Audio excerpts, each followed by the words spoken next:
It used to be very much a politicized issue between Republicans and Democrats.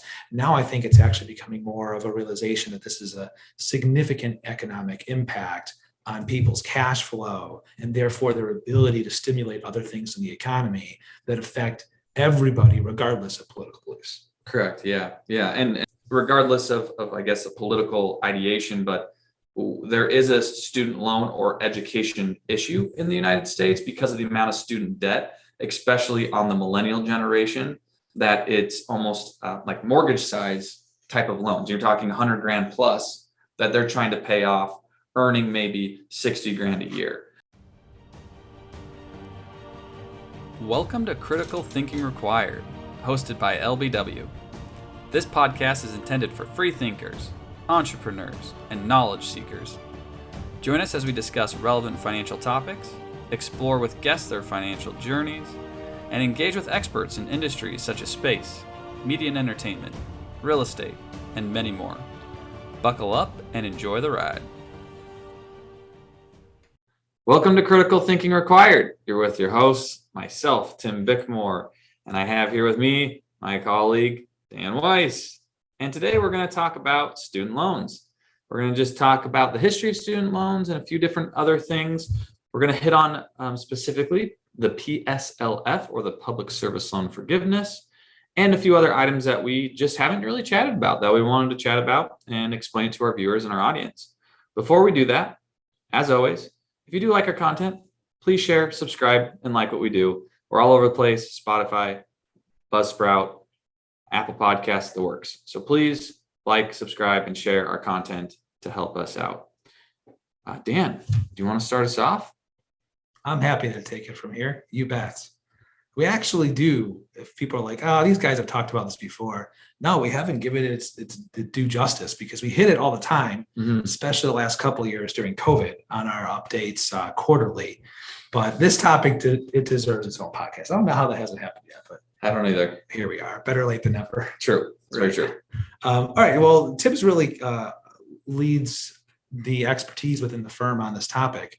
So I'm going to be hitting him up with some questions here and providing a little bit of history and so on, and going forward with the subject. We're ready to rock. Ready to go. Let's do it. To give the audience just a little bit of history before we jump into what kind of loans are there and what those differences look like. Student loans are not a new concept by any means whatsoever. They actually have been around in a private form in this country since 1840. Harvard had offered private loans that early in the game.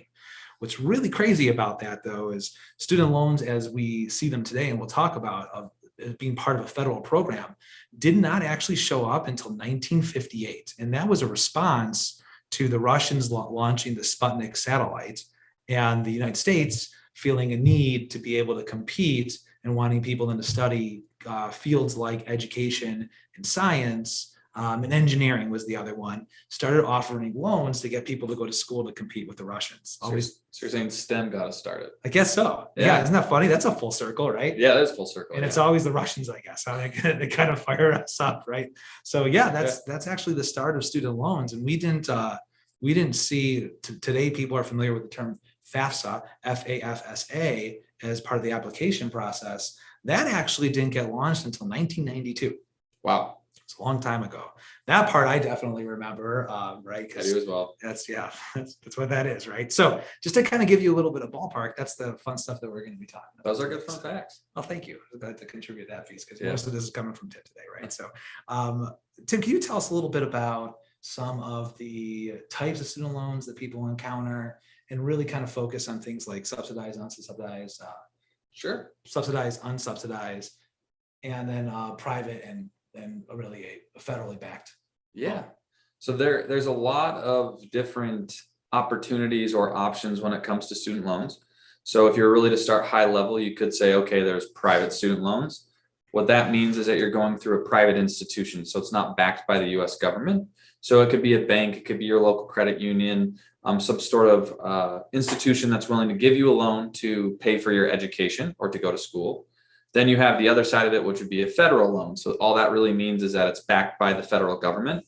and they're going to be the ones that issue this liability or instrument in order for you to pay for your school.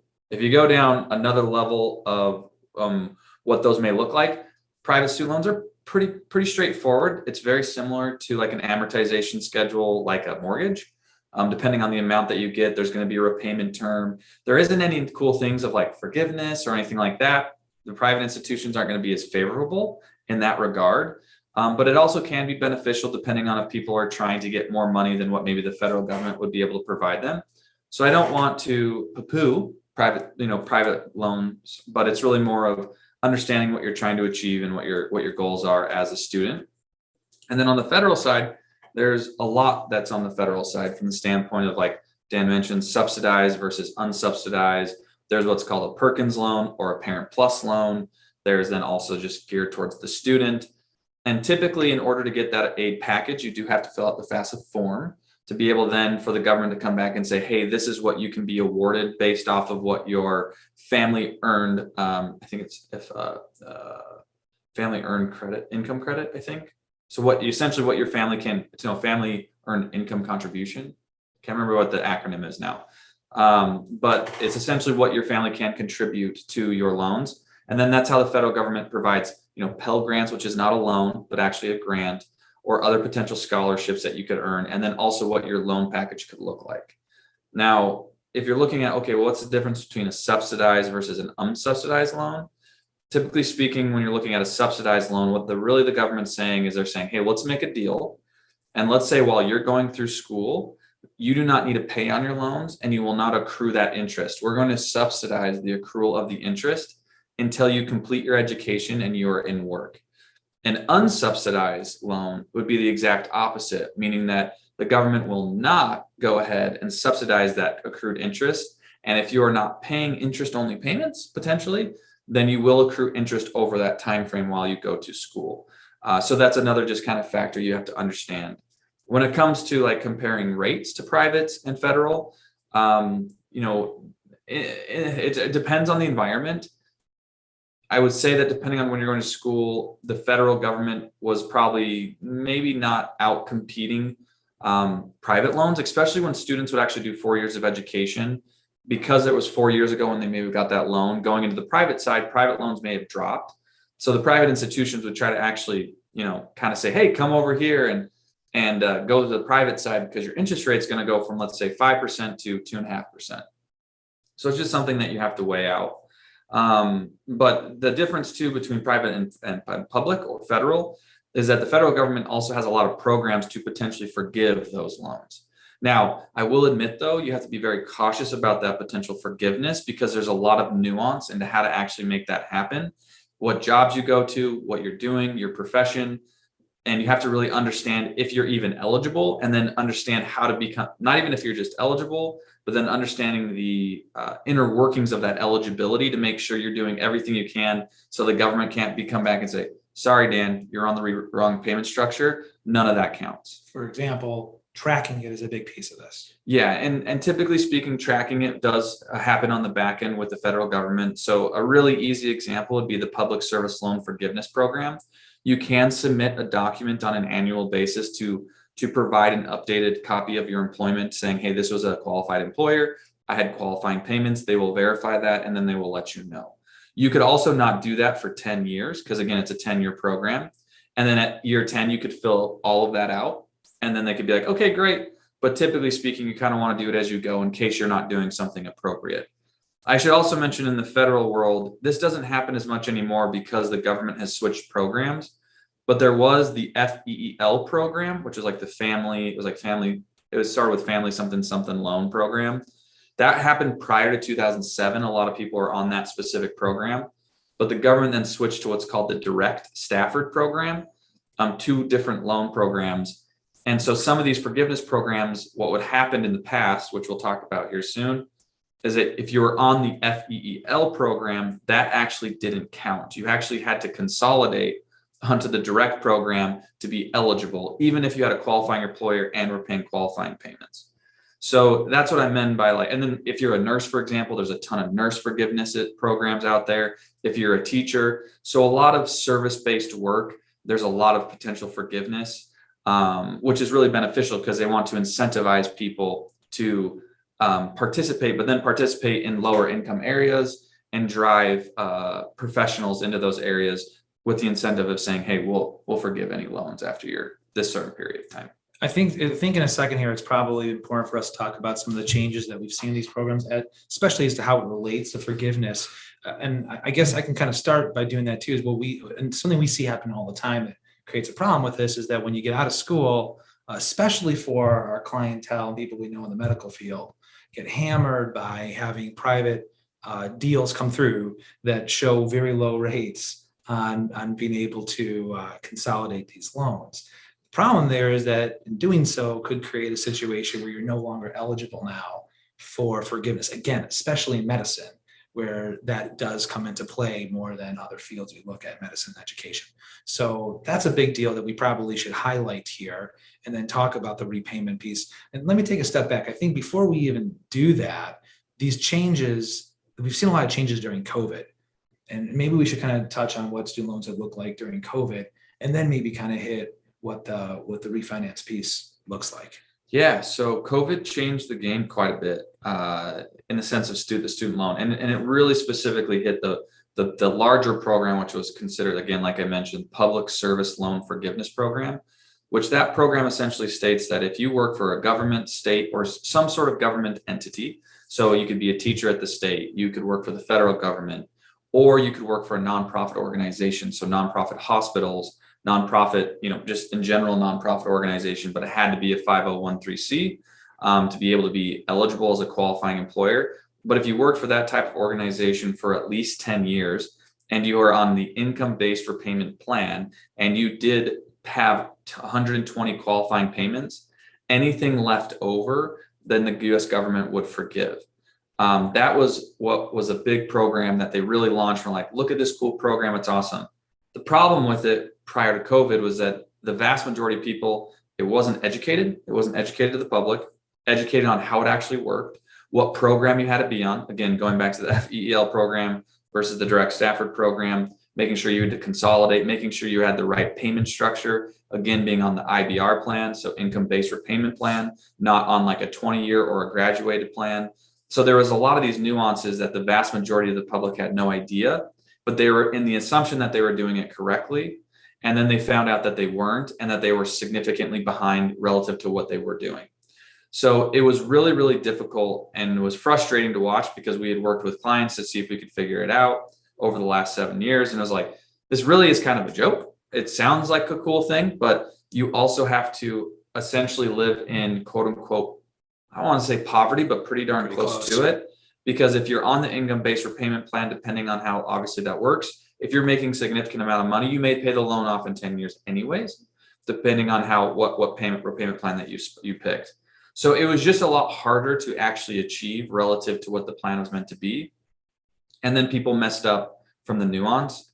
But during COVID, it was actually October 6th of 2021, the Biden administration came out and they decided to kind of, I would consider, right their wrong.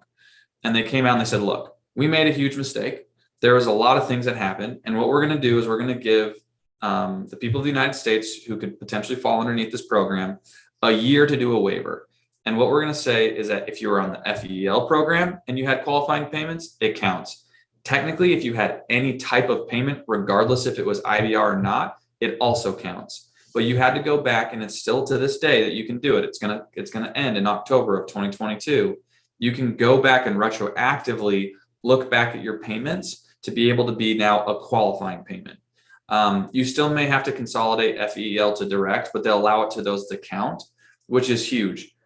After that actually came out, the amount of I don't know the stat on it, but the amount of student loan forgiveness was massive, because essentially the government raised their hand and said, we did this wrong and we're going to correct it, which for the United States government to actually come and do that is very astonishing.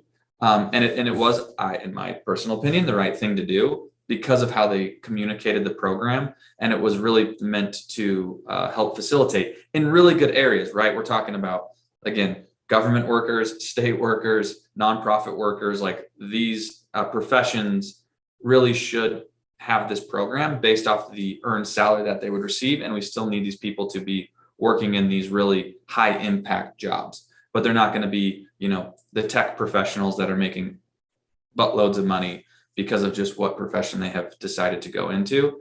So that was really, really exciting that they actually made that change. And a lot of people have now been able to get a lot of their loans forgiven, specifically within that big program. So that was really neat. They also delayed payments for federal student loans. I think that's the first time really since I've been in this industry, or even since I've been in college, they had never seen the government actually stop payments during COVID. That was a huge deal. People really kind of quote unquote suffered who had actually consolidated on the private side. It will be, I think, coming up, I think it's already actually past 2 years of complete deferment. The other thing is those 2 years count towards the PSLF program. So even though you didn't pay interest, nor did you accrue interest, nor did you pay a payment, you had 24 qualifying payments that the government gave for free. So the amount that the government came to play during COVID was just absolutely massive, and really interesting to watch and see, because regardless of I guess the political ideation, but there is a student loan or education issue in the United States because of the amount of student debt, especially on the millennial generation, that it's almost like mortgage size type of loans. You're talking 100 grand plus that they're trying to pay off, earning maybe 60 grand a year. So it was very cool to watch and see and be able to educate people that, hey, the government's really stepped up. I believe it's I think it's the end of August, beginning of September, they should come back on where you now have to pay your payments, but they also may delay it again. They could. I don't see it happening, but they could do it. We didn't expect it to happen the last time they did it, but yeah, more so this time. They've been kicking the can, and part of it could be towards this idea of having this kind of issue when it comes to the amount of student debt that's falling on one of the larger populations in the United States. So this is really cool to see. And I would say it's becoming a bipartisan issue in government. You both see it on the Republican and Democratic side of trying to solve and do the best things they can to help alleviate some of that pain. Yeah, and that actually kind of goes towards the future of which we don't know, but the future of student loans is, from a planning standpoint, there are two major events that we see all the time that just are frustrating because we have to throw our hands up because we don't know what to do with. One of which we've talked about a number of times, is the cost of healthcare increasing, particularly long-term care, which is our biggest fear from a planning standpoint. And then comes the college expenses from just a rising cost. So this is a big deal, and it has been a fight for a really long time. Yeah. But now it's weird looking at the future of seeing what's happened in the last 2 years yields to perhaps maybe what the direction looks like in the future. And it used to be very much a politicized issue between Republicans and Democrats. Now I think it's actually becoming more of a realization that this is a significant economic impact on people's cash flow, and therefore their ability to stimulate other things in the economy that affect everybody regardless of political beliefs. Correct. Yeah. And I would agree with that. And I think too that what's happening, as well as Dan kind of mentioned it, is if you're looking at it from a financial planning perspective and how to go into college or educate your child on college, you have to be very conscious about what program you're going into. I will use my school, for example. I went to Lawrence University in Appleton, Wisconsin. I was privileged enough to go to a small liberal arts school. It was not cheap. Now, Lawrence does promote that the way that the school and alumni association work and the foundation around the school can help promote with scholarships and different things to make it competitive with state schools, which is great. So it allows for underprivileged or unrepresented communities to be able to get a really good education. However, it's not cheap. Now, if someone were to go into Lawrence and, for example, get an education degree, it is extremely expensive depending on your family situation to go.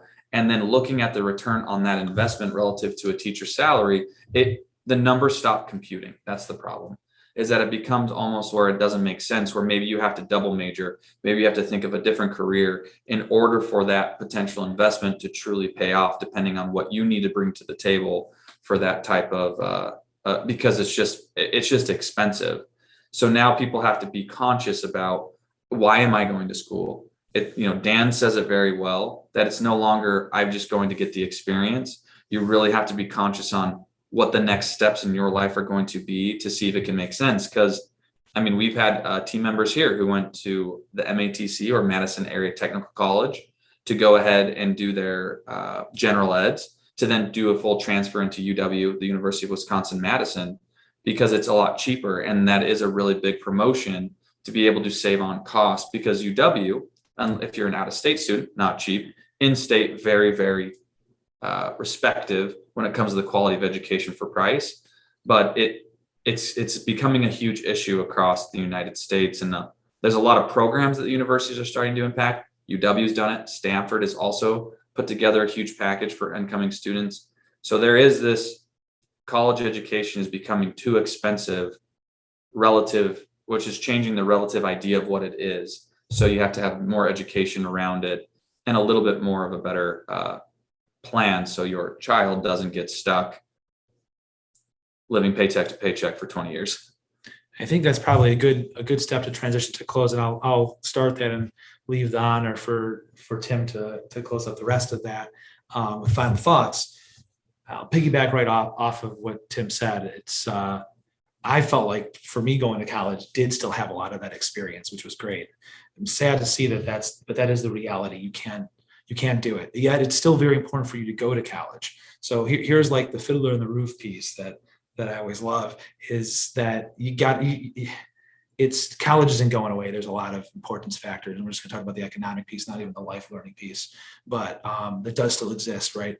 Is that the reality is, statistically speaking, and going off of a study that Tim and I were looking at from Northeastern University, the higher degree you have, the higher lifetime earnings you receive. Still today, that is just the facts of the matter. The biggest spread occurring between associate and bachelor's degree, but then it does get really outpaced by someone who perhaps doesn't have a high school education or has stopped at the high school level. You also see a continuous decrease in unemployment factors for those individuals, of course, with a higher education. So that factor is absolutely there, but you just got to be careful about where you apply it, because the days of I'm going to go and figure out myself what I want to be and so on have to be very scarce, or you just can't keep up with the cost. That's just the reality of it.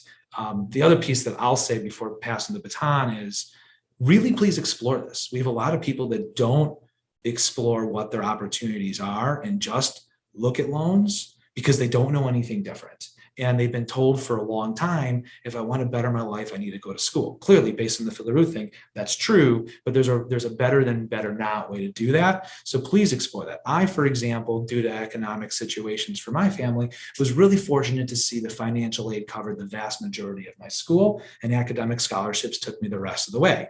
So thank you, programs, for doing that. But I had to know, again, as I've spoken many times in this podcast, blessed to have a wonderful mom who was a teacher, that these are the things that you explore, and that's just not known to people. So I'll leave my final thought with that. Do some homework and make it a mission, whether it's you or you're doing this for a future child going to school, to really look at your options and the wide breadth of it, and then try to apply with where you think that person's fit should be from a career standpoint. Things change, but you can do your best effort. Yep. I think my final thoughts on student loans, I take a really more of an educational route. I am a product of a liberal arts school, so anybody that's listening, you can probably say that I have an absolute bias towards it. I really appreciated what the liberal arts education actually provided for me, both personally and professionally, in a lot of different ways. And I sometimes struggle when people say, well, I'm just going to school and I'm not going to do anything with it in the real world. I highly disagree. And the way that I think about that is, even if you're in an English class, I mean, for example, I took a witchcraft class where we talked about the history of witchcraft. But if you really fundamentally look at if you take away the subject from how the curriculum was structured and what we had to do, what it really forced you to do is critically think about witchcraft.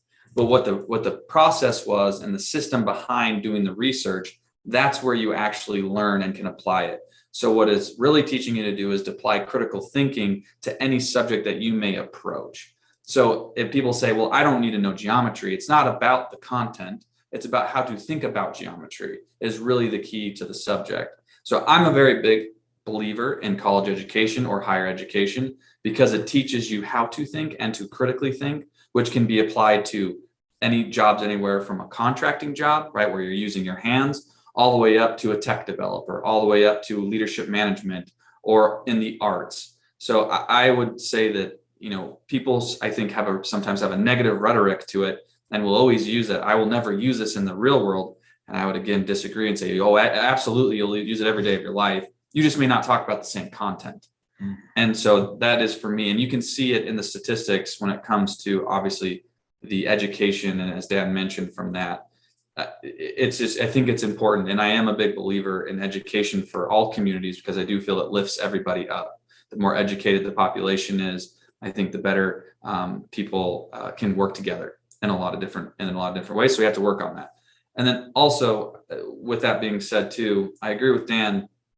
It's not that when we talk about the difference between the experience and then where things are today, it's more so of it is a communication and a dialogue with your either your child or yourself, and understanding the reality of where it is now and having those tough decisions. I'm also a very big believer that we need people in the arts. We need people who are teaching. We need people who are firefighters, policemen. We need people who work for the state and the governments, even though those potential for increase in salaries are low based off the industry. We still need it, but people should be educated and aware of the best routes to get into those in the most efficient way possible. And then also they can make that decision and say, hey, I still want to do this, even though I may cost me some money and it's going to be more of a qualitative or quantitative return.